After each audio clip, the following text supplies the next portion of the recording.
At ayun mga bossing, ito na ang sagot kung napapanis ba ang ating PFX G-Load. At yan, mahalata nyo naman, buo-buo na. 7 months na po siyang naka-stock mga boss at nilagay ko na sa syringe. At mayroon tayong mga sample fight dito mga bossing. At ayan ang first pointing mga bossing, ayan yung galaw nung first pointing. At epektibo pa din talaga mga bossing kahit matagal siyang naka-stock. At ayan ang sample fight mga bossing oh. Tignan nyo kung gaano kagigil yung mga G na yan mga bossing. Walang ayawan yan mga boss. At pag nakakagat pa din talaga, talagang hindi nabibitaw mga bossing. Ayun ayun, nadali na mga bossing. Madami tong laban na to mga bossing na sample fight. Baka sabihin nyo kasi natapat lang na matatapang yung mga gagamba. Pero ayan talaga mga bossing. Oh, ayan pa yung sunod na laban hanggang sa baba mga bossing ay lalabanan sila. Tingnan nyo oh.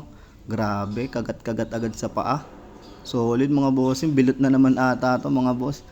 Talaga, iba talaga ang ating PFX G-Load mga bossing. Shoutout nga pala kay Boss Kasapi dyan at siya ang nagturo sa atin ng timplada na yan mga bossing. At nag-add na lang tayo dyan ng mga super na mga gamot. Ayun o, tingnan nyo, bilot. Pangalawang laban yan mga bossing, bilot na naman. At eto yung yung pangatlo, hindi ko na naawat mga bossing. Nagkadikit agad doon sa pahamugan. At ayan, nadali agad yung isang itim. Solid din yan mga bossing oh. Parehas yan. Sayang nga lang at hindi natin na aktuhan na abutan na sa stick. Pero grabe oh, pag nakakagat talaga hindi nabibitaw mga bossing. Kagat pitbull talaga mga boss. At ito naman itim tsaka orange mga bossing oh. Tingnan nyo. Pag kagat oh, ayaw ng bitawan mga bossing. At ayan, hanggang sa baba nagbabakal sila oh. Yun.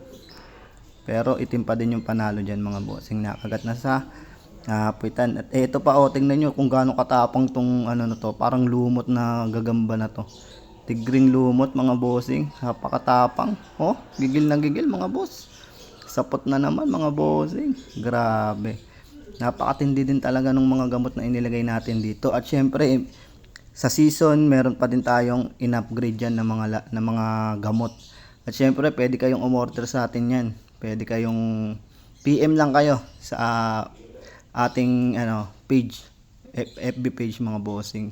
Kung gusto niyo umorder ng PFX G-Load strawberry flavor, grabe, kahit mag-stop na yung season mga bossing at gamitin niyo ulit sa season, pwedeng pwede pa yan mga bossing. At ito yung last fight na ata to, black at saka tigre. Tingnan niyo, naputulan na nung galaw yung black dyan mga bossing. At ayan oh, bilot na bilot pa din mga boss. Grabe, solid na solid pa din ang ating PFX G-Load strawberry flavor.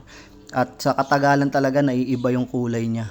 Pero yung quality at saka yung epekto ng mga gamot ay nandoon pa din. Ito nalaglag to sa stick mga bossing oh.